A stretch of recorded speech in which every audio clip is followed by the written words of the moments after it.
हे aspirants, कैसे हैं आप सब। आशा करती हूँ कि आप सभी अच्छे होंगे और अपनी अपनी तैयारी में अच्छे ढंग से लगे होंगे। जैसा कि आप सभी की डिमांड थी कि मैम आप अपनी यूपीपीएससी प्रीलिम्स की स्ट्रैटेजी शेयर करें हमारे साथ। सो आप सभी को ध्यान में रखते हुए मैंने बहुत ही ऑनेस्टी से ये वीडियो बनाया है।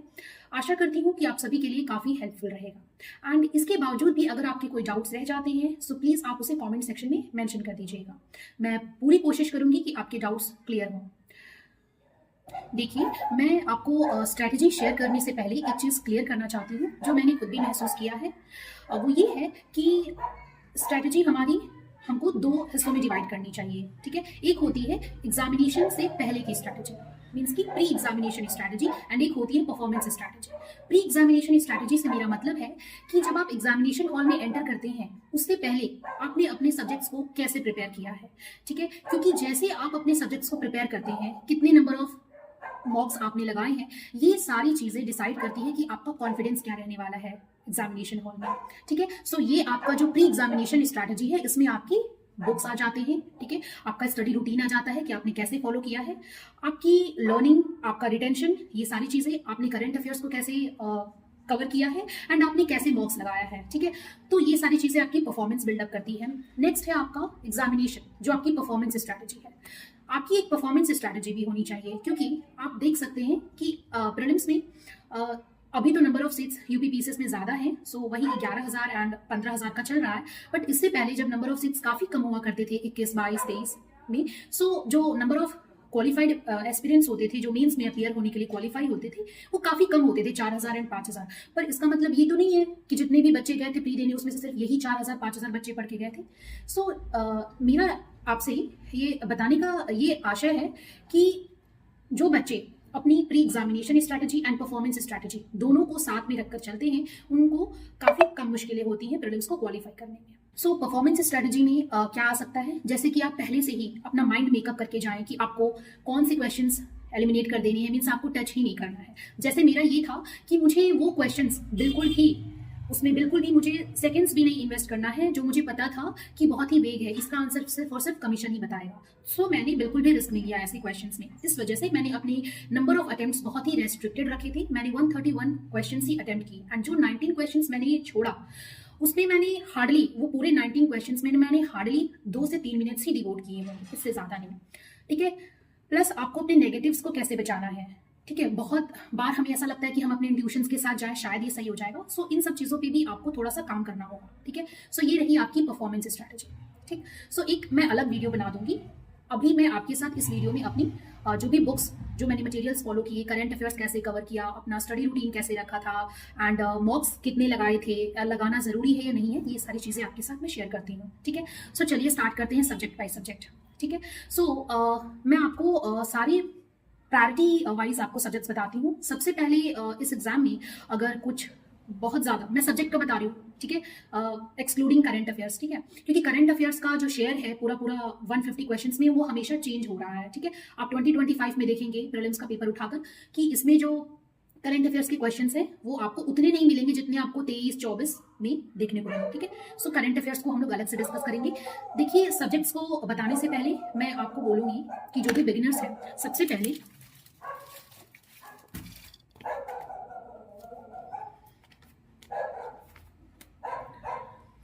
पहले आप ये मार्केट से पीवाईक्यूज लेकर आए, ठीक है? क्योंकि पीवाईक्यूज से आपको एक डायरेक्शन पता चलता है कि आपको अपनी तैयारी को किस डायरेक्शन में रखना है। सीधे किसी भी बुक्स को उठा लेना एंड रैंडमली स्टार्ट कर देने से आपकी जो डायरेक्शन है वो इधर उधर हो सकती है। सो सबसे पहले आप क्या करें, मार्केट में जाएं, ठीक है, एंड एक पीवाईक्यू खरीद कर लाएं, एंड एटलीस्ट 2019 से लेकर 2025 तक का जो पीवाईक्यू है उसको बहुत ही अच्छे से, आप चाहे तो पूरा एक दिन इसी पीवाईक्यू को ही एनालाइज करने में दे सकते हैं, ठीक है? सो ये हो गया आपका डायरेक्शन। जो आपका पीवाईक्यू है वो आपको डायरेक्शन बताएगा कि आपको अपनी तैयारी किस डायरेक्शन में रखनी है, आपको किस सब्जेक्ट्स को कितना फोकस करना है, ठीक है? सो चलिए इसके बाद हम स्टार्ट करते हैं सब्जेक्ट्स को प्रायोरिटी वाइज। सो मेरा मानना ये है कि इंडियन पॉलिटी, इसका जो कॉन्ट्रीब्यूशन है पूरे 150 क्वेश्चंस में, वो हमेशा ही ठीक ठाक रहा है। मतलब आप एक्सपेक्ट कर सकते हैं कि 15 to 18 क्वेश्चंस इंडियन पॉलिटी से पूछे जाते ही हैं, ठीक? सो इंडियन पॉलिटी के लिए मैंने ये लक्ष्मीकांत की बुक फॉलो की थी। ये काफ़ी पुरानी हो गई है, ये 5th एडिशन है। आप चाहें तो जो न्यू एडिशन है वो ला सकते हैं मार्केट से, ठीक है? और आप इसको अच्छे से कवर करें एटलीस्ट। सो ये रहा इंडियन पॉलिटी। इंडियन पॉलिटी में लक्ष्मीकांत मैंने फॉलो किया था, थॉरली फॉलो किया, एक एक चैप्टर अच्छे से पढ़ा। एंड ये पुराना एडिशन है, आप चाहें तो न्यू एडिशन भी ला सकते हैं, ठीक है, जो भी हो। इसमें न्यू एडिशन में यही है कि जो भी न्यू चेंजेस हुई हैं इन रिसेंट ईयर्स में वो सभी इंक्लूडेड है, ठीक है। सो मेरा मानना ये है कि आप लक्ष्मीकांत को एटलीस्ट 8 से 10 बार पढ़ें, उसको रिवाइज करके जाएं, क्योंकि पॉलिटी से, इंडियन पॉलिटी से आपकी conceptual understanding and factual knowledge दोनों ही टेस्ट किया जाता है। तो इस सब्जेक्ट को आपको बहुत अच्छे से थॉरली करके जाना है। एंड इंडियन पॉलिटी के लिए सिर्फ और सिर्फ एक ही रिसोर्स है, जो है लक्ष्मीकांत, ठीक है। इसके अलावा अगर कोई रिसोर्स है तो वो है सिर्फ मॉक में जितने क्वेश्चन आपको मिलते हैं इंडियन पॉलिटी के, वहां से कुछ भी नया फैक्ट मिलता है, आप उसको बहुत बार n number of times revise करें। तो ये हो गया सिर्फ और सिर्फ पॉलिटी के लिए रिसोर्सेज, ठीक है। इन पॉलिटी के बाद मैंने अगर किसी सब्जेक्ट को प्रायोरिटाइज किया तो वो है जनरल साइंस। ये है जनरल साइंस की घटना चक्र, जिसमें आपको फिजिक्स, केमिस्ट्री एंड बायोलॉजी तीनों ही सेक्शंस, जितने भी पीवाईक्यूज हैं, अलग अलग एग्जामिनेशंस में आए हुए सारे क्वेश्चंस आपको कंपाइल्ड फॉर्म में इसमें मिलेंगे, ठीक है। सो बहुत से बच्चों की क्वेरीज होती है कि मैम मेरा बैकग्राउंड ह्यूमैनिटीज से था, सो साइंस इतना समझ में नहीं आता है। तो आप क्या कर सकते हैं ना कि at least 8th, 9th and 10th की एनसीईआरटी की बुक्स पहले जनरल साइंस की पढ़ लीजिए, उसको भी 4 से 5 बार पढ़िए। एंड जैसे ही आपको लगे कि आपके कॉन्सेप्ट्स क्लियर हो गए हैं तो आप फिर ये घटना चक्र ले सकते हैं। एंड इसमें भी मेरा मानना ये है कि आप बायोलॉजी सेक्शन को ज़्यादा ध्यान रखिए, क्योंकि जैसे ही आप पीवाईक्यू को एनालाइज करेंगे सो आपको समझ में आएगा कि बायोलॉजी से क्वेश्चन ज़्यादा आते हैं, ठीक है। सो ये हो गया साइंस का मेरा रिसोर्स। मैंने सिर्फ और सिर्फ घटना चक्र को ही फॉलो किया, बट हाँ मैंने इसको 10 से 12 टाइम्स पढ़ा है एंड विद रिविजन, ठीक है। रिविजन बहुत ही ज्यादा जरूरी है। सो ये हुआ आपका साइंस का, ठीक है। साइंस के बाद मैंने जिस सब्जेक्ट को ज्यादा प्रायोरिटाइज किया वो है ज्योग्राफी, ठीक है। ज्योग्राफी की घटना चक्र है ये, आप इसको पढ़ सकते हैं। एंड इसमें Indian geography and world geography दोनों ही बहुत अच्छे से कवर्ड है। इसमें भी यूपीपीसीएस का जो ट्रैक रिकॉर्ड रहा है, या फिर बोले कि जो पैटर्न रहा है पूछने का, वो यही है कि ज्योग्राफी में भी आपकी conceptual understanding plus factual understanding दोनों ही पूछी जाती है।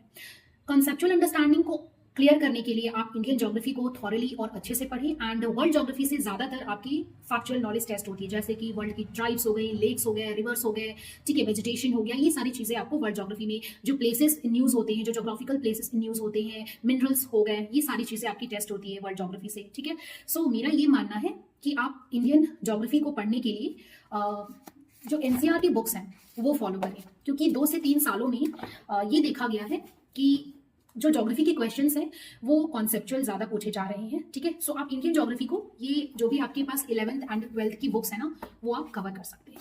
मैं एक इंडिविजुअल हर एक सब्जेक्ट का भी आपको वीडियो बना दूंगी कि आप ज्योग्राफी में किन्हीं स्पेसिफिक टॉपिक्स को ज़्यादा ध्यान दें, या फिर 11th की बुक्स से भी आपको किन टॉपिक्स को ज़्यादा अच्छे से पढ़ना है, जिससे आपकी तैयारी और आसान हो सकती है, ठीक है। मैंने किस तरीके से इन एनसीईआरटी बुक्स को भी कवर किया, साथ में घटना चक्र को भी कैसे अच्छे से कंप्लीट किया, ठीक है। सो ये हो गया आपका ज्योग्राफी का रिसोर्स कि आप घटना चक्र लेकर आए। एंड घटना चक्र से कोशिश करें आप वर्ल्ड ज्योग्राफी को बहुत अच्छे से एटलीस्ट 5 से 6 बार कवर करें एंड रिवाइज भी करें, ठीक है। सो ये हो गया आपका वर्ल्ड ज्योग्राफी। एंड आप इंडियन ज्योग्राफी के लिए ये जो भी आपके पास, अगर आपका बेस वीक है, आपको कॉन्फिडेंस नहीं आ रहा है उन सब्जेक्ट्स में, तो आप ज्योग्राफी को 9th 10th पहले पढ़िए एंड उसके बाद आप 11th एंड 12th का एक स्पेसिफिक पार्ट में बता दूंगी कौन सा आपको पार्ट प्रेफर करना है, ठीक है। सो ये रहा आपका ज्योग्राफी के बुक्स, ठीक है, जो मैंने फॉलो की है। नेक्स्ट है एनवायरमेंट, है एनवायरमेंटल पोर्शन। देखिए एनवायरमेंट एंड इकोलॉजी की घटना चक्र है, ठीक है। इसमें आप क्या कर सकते हैं कि जितनी भी यूपीएससी में आए जो क्वेश्चंस है वो सब आप स्किप करिए, क्योंकि यूपीएससी में जो एनवायरमेंट के क्वेश्चंस पूछने का जो तरीका है वो बिल्कुल अलग है एंड जो यूपीपीसीएस पूछता है वो अलग है। सो आप क्या कर सकते हैं ना कि जो भी यूपीपीसीएस में या आरओ में, ठीक है, स्टेट बेस्ड एग्जाम्स में पूछे गए एनवायरमेंट से सवाल आप वो करिए। प्लस एनवायरमेंट में ये भी फायदा है कि जो भी 50% क्वेश्चंस वो होते हैं जो न्यूज में चल रहे होते हैं, जैसे कि अगर नेशनल पार्क कहीं मेंशन है, या फिर वाइल्ड लाइफ सेंचुरी का कहीं मेंशन है, नेचुरल हैबिटाट्स मेंशन है, ठीक है, रीलोकेशन। एनवायरमेंट को कवर करना थोड़ा आसान है, क्योंकि आप घटना चक्र से जो भी प्रीवियस ईयर में जो क्वेश्चन आए स्टेट बेस्ड जो एग्जाम्स में पूछे गए हैं वो आप कवर करिए। प्लस जो भी करंट अफेयर्स में चल रहा है ना वो देख सकते हैं, ठीक है। जैसे कि कोई भी इन्वायरमेंटल कन्वेंशन हुआ है, कोई समिट हुआ है, या फिर गवर्नमेंट ने कोई इनिशिएटिव लिया है, जैसे कि आप देख सकते हैं कि अभी एक पेड़ माँ की नाम हो गया, या फिर लाइफ मिशन लाइफ चला था मैंग्रोव्स को बचाने के लिए। तो ये सारी इनिशिएटिव्स को साथ में अच्छे से पढ़ते जाइए कि कौन कौन से कंट्रीज इन्वॉल्व हैं, इसका क्या टारगेट है, कितना इसमें फंडिंग चाहिए, ये सारी चीज़ें, ठीक है, उनका हेडक्वार्टर कहाँ है। सो इस तरीके से आप एनवायरनमेंट को बहुत आसानी से कवर कर सकते हैं। इसके लिए आपको बहुत अलग से टाइम देने की जरूरत नहीं है। आप चाहे तो एनवायरनमेंट को लास्ट में भी रख सकते हैं, ठीक है, बट एनवायरनमेंट से 5 to 7 क्वेश्चंस आ रहे हैं, सो आप एनवायरनमेंट को पूरी तरीके से स्किप नहीं कर सकते हैं, ठीक है। सो ये हो गया आपका एनवायरनमेंट पोर्शन। नेक्स्ट है, हम बात करेंगे हिस्ट्री, ठीक है। मैंने हिस्ट्री को सबसे कम टाइम दिया था एंड उसका कारण यही था कि मैंने देखा कि हिस्ट्री से इनपुट आउटपुट रेशियो बिल्कुल ही अलग है। आप जितना ज़्यादा हिस्ट्री को टाइम डिवोट करते हैं उतना कम आउटपुट आपको एग्जामिनेशन हॉल में देखने को मिलता है, क्योंकि आपको पता है कि हिस्ट्री 3 पार्ट्स में डिवाइडेड है, एंशिएंट है, मेडिवल है एंड मॉडर्न हिस्ट्री है। एंड हर साल ये प्रेडिक्ट कर पाना कि किस सेक्शन से क्वेश्चंस ज़्यादा आएंगे वो बहुत ही अनप्रेडिक्टेबल है, आप नहीं प्रेडिक्ट कर सकते हैं, ठीक है। सो मैंने क्या किया था कि मैंने घटना चक्र को किया, ठीक है, सारे सेक्शंस की, ancient, medieval and modern. And modern history को मैंने घटना चक्र से 2 से 3 बार किया, ज़्यादा नहीं किया। एंड एंशिएंट को एंड मेडिवल को ज़्यादा किया, ठीक है। स्पेशली वो क्वेश्चंस जो क्रोनोलॉजी बेस्ड है, उन क्वेश्चंस को आप घटना चक्र से बहुत अच्छे से ट्रिक्स अप्लाई करके कुछ भी अपने निमोनिक्स बना के याद करें, ठीक है। एंड सो मैं यही बताऊंगी कि आप ancient history and medieval history को घटना चक्र से बहुत अच्छे से करें। मॉडर्न हिस्ट्री को आप स्किप कर सकते हैं, बट मैंने ये कहा कि मॉडर्न हिस्ट्री को आप घटना चक्र से स्किप कर सकते हैं। इसके लिए आप लोगों को पता ही होगा कि आप इसके लिए जो स्पेक्ट्रम की बुक आती है ये फॉलो करें। इससे क्या होगा कि मॉडर्न हिस्ट्री आपको मेंस में भी इसके क्वेश्चंस आते हैं, सो आपका जो भी अंडरस्टैंडिंग है मेंस के लिए भी वो भी अच्छे से हो जाएगा। सो मेरा यही मानना है और मैंने यही किया था कि मैंने घटना चक्र से एंशिएंट एंड मेडिवल हिस्ट्री को काफ़ी अच्छे से किया था, ठीक है। और रिवाइज भी करके जाना है आपको। एंड हाँ, एक काम कर सकते हैं, आप हिस्ट्री को लास्ट में रखिए, ठीक है, क्योंकि जब आप हिस्ट्री स्टार्ट ही करती है ना तो आपको 1 से 1.5 महीना लग जाता है तीनों सेक्शन को करने में, अगर आप बहुत अच्छे से पढ़ रहे हैं, मतलब कि अगर आपका स्टडी रूटीन 8 to 10 आवर्स है। सो क्या होता है कि जैसे आप 1 से 1.5 घंटा पढ़ते हैं, 1 से 1.5 महीने आप एक ही सब्जेक्ट को कंटिन्यू करते हैं, तो आप फिर आपके पास समय बहुत कम आपको आगे मिलता है। फिर आप क्या करते हैं ना, सोचते हैं कि मेरे पास इतना कम समय है, मेरा तो सिर्फ एक ही सब्जेक्ट अभी प्रिपेयर हुआ है। और हिस्ट्री में वैसे भी किसी को इतना कॉन्फिडेंस नहीं आता है, क्योंकि हमें पता है कि इनपुट आउटपुट रेशियो इसमें काफी खराब है। तो इसीलिए आप क्या कर सकते हैं कि हिस्ट्री को लास्ट में रख सकते हैं। ये सिर्फ मेरा एक सजेशन है, आप अपनी प्रायोरिटी खुद से भी बना सकते हैं, ठीक है। सो ये हो गया हिस्ट्री। नेक्स्ट है इकोनॉमी। इकोनॉमी के लिए भी मैंने घटना चक्र ही फॉलो किया, स्पेशली जो फैक्चुअल जो इसमें पोर्शंस हैं, ठीक है, जैसे कि जो भी पॉवर्टी पे जो भी कमीशंस एंड कमिटीज बनी हैं उनका थोड़ा सा मैंने देख लिया कि क्या उनके सजेशंस थे, उनका ईयर देख लिया। स्पेशली इसमें जो भी प्रीवियस ईयर के जो भी स्कीम्स हैं, ठीक है, 2000 से पहले की एंड 2000 के बाद की, क्योंकि आपको यूपीपीएसएस में क्रोनोलॉजी में आ जाता है स्कीम्स को लगाने के लिए उनका ईयर, ठीक है। एंड तो ये सारी चीज़ें आप इसमें स्पेशली जो है स्कीम्स वाला पोर्शन कर सकते हैं, ठीक है, जो भी स्कीम्स हैं इकोनॉमी में। एंड प्लस जो भी क्वेश्चन है ना उसके लिए आप घटना चक्र को फॉलो करिए। एंड प्लस बहुत सारे क्वेश्चंस इकोनॉमी के आपको करंट से मिल जाते हैं, आपको बजट से आ जाता है और इकोनॉमिक सर्वे से मिल जाएगा, ठीक है। सो आपको पूरा घटना चक्र फॉलो करने की जरूरत नहीं है, ठीक। मैं जो भी वीडियो नेक्स्ट बनाऊंगी उसमें सब्जेक्ट वाइज आपको बता दूंगी कि आपको इस घटना चक्र में भी किस टॉपिक को अच्छे से करना है, ठीक है। मैंने कैसे किन टॉपिक्स को ज्यादा अच्छे से किया और किन टॉपिक्स को मैंने बिल्कुल ही इग्नोर। सो ये हो गया आपका इकोनॉमी का सोर्स, ठीक है। सो ये एक बहुत ही प्रिसाइज फॉर्म में मैंने अपनी बुक लिस्ट बता दी सब्जेक्ट वाइज, ठीक है। एंड प्रायोरिटाइज आप अपने आप से कर सकते हैं। एंड बाकी अगर आपको इसमें भी कोई हेल्प चाहिए कि मैम किस सब्जेक्ट को सबसे पहले स्टार्ट करें, किस सब्जेक्ट में एवरेज टाइम कितना लगना चाहिए जो भी बिगिनर्स हैं, तो मैं उसके लिए भी आपके लिए एक वीडियो बना दूँगी। नेक्स्ट है कि मैम करेंट अफेयर्स को कैसे करें, ठीक है। सो देखिए, करेंट अफेयर्स के लिए, ठीक है, ये ईयरली मैगजीन है, पूरा 1 साल का कवर्ड है, ठीक। बट मैं आपको ये सजेस्ट करूँगी कि आप मंथली मैगजीन्स को फॉलो करें, डेली का करंट अफेयर पढ़ें, क्योंकि जैसे ही वो बच्चे जो मंथली मैगजीन्स नहीं लेते हैं, मंथली करंट अफेयर्स को नहीं फॉलो करते हैं, एंड लास्ट में जब एग्जाम आपका 20 दिन 25 दिन ऐसे बचा होता है, तभी ये दृष्टि की मैगजीन आती है, ठीक है, मार्केट में। तो जब लास्ट में आप जाते हो ना तो आप बहुत ज़्यादा अपने आप को कैओस में पाते हो, क्योंकि आपके पास बहुत सारे सब्जेक्ट्स होते हैं रिवाइज करने के लिए, आपके मॉक्स होते हैं आपको इवैल्यूएट करने के लिए, सेल्फ इवैल्यूएट करने के लिए। प्लस अगर आप पूरे 12 महीने का करंट अफेयर्स भी एक साथ लेकर बैठते हो तो आप काफ़ी ज़्यादा अंडर कॉन्फिडेंस में चले जाते हो। सो मैं आपको यही कहूँगी कि आप कोई भी मंथली मैगजीन फॉलो करें एंड लास्ट में आप दृष्टि लेकर आएँ, जिससे कि आपको सारी चीज़ें पहले से देखी हुई सुनी हुई लगे, तो आपका ज़्यादा उसमें एनर्जी नहीं जाएगा। या तो आप प्रतियोगिता दर्पण का ले सकते हैं मैगजीन, या फिर आप दृष्टि का भी ले सकते हैं जो मंथली मैगजीन आती है, ठीक है। नेक्स्ट है कि मैम यूपी के करंट अफेयर्स की, सो यूपी के करंट अफेयर्स के लिए मैंने ये दृष्टि की मैगजीन्स जो मंथली मैगजीन्स है वो मैंने फॉलो की थी। एंड मैं आपको एक ऑनलाइन चैनल भी बताऊंगी, ठीक है, जिसको मैंने करंट अफेयर्स के लिए फॉलो किया था, ठीक है। सो ये हो गए आपके करंट अफेयर्स। एंड हाँ, करंट अफेयर्स को आपको ध्यान में रखना है कि ऐसे करंट अफेयर्स जो आपको लगता है कि इसके तो आने के चांसेस काफ़ी कम है, अभी ऐसा देखा जा रहा है कि वही करंट अफेयर्स जो हमें लगता है कि इसके आने के चांसेस बहुत कम हैं, वही करंट अफेयर्स आपको पूछे जा रहे हैं। सो प्लीज आप करंट अफेयर्स को बिल्कुल भी इग्नोर ना करें। नेक्स्ट है यूपी का एग्जाम है और यूपी पढ़ के ना जाए, ऐसे कैसे हो सकता है? हाँ, ऐसा पाया गया है कि कभी यूपी स्पेशल क्वेश्चंस आपको ज्यादा देखने को मिलेगा। जैसे 2023 का अगर आप प्रीलिम्स का पीवाईक्यू उठाएं तो उसमें आपको यूपी के क्वेश्चंस ज्यादा मिलेंगे, बट वहीं पे अगर आप 2025 का प्रीलिम्स का पेपर उठाएं तो आपको हार्डली 5 to 6 क्वेश्चंस मिलेंगे। ठीक, सो ये जो रेशियो है ना, ये वेरी करता रहता है, बट आपको अपनी तैयारी बेस्ट रखनी है। सो मैंने Uttar Pradesh at a glance, ये भी घटना चक्र का पब्लिकेशन है, सो घटना चक्र है ये यूपी का। सो मैंने इसको फॉलो किया। इसमें सारे स्कीम्स जो भी है, यूपी की हिस्ट्री, ज्योग्राफी, इकोनॉमी, यूपी की स्कीम्स हो गई, बजट हो गया, ये सब इसमें आपको मिल जाएगा। सो आप एक ही, मैंने तो यही एक रिसोर्स फॉलो किया था यूपी के लिए, प्रीलिम्स के लिए ये इनफ है। सो आप ये ला सकते हैं मार्केट से, एंड इसको भी आप कम से कम 4 से 5 बार पढ़िए, क्योंकि पढ़ना नहीं, रिटेन होना जरूरी है। ठीक है, वो आपको सिर्फ और सिर्फ रिविजन से होगा। नेक्स्ट है मॉक्स। सो आप मार्केट से या फिर अगर आप सेंटर पे जाके मॉक्स दे सकते हैं तो आप वहां जाके दे दीजिए।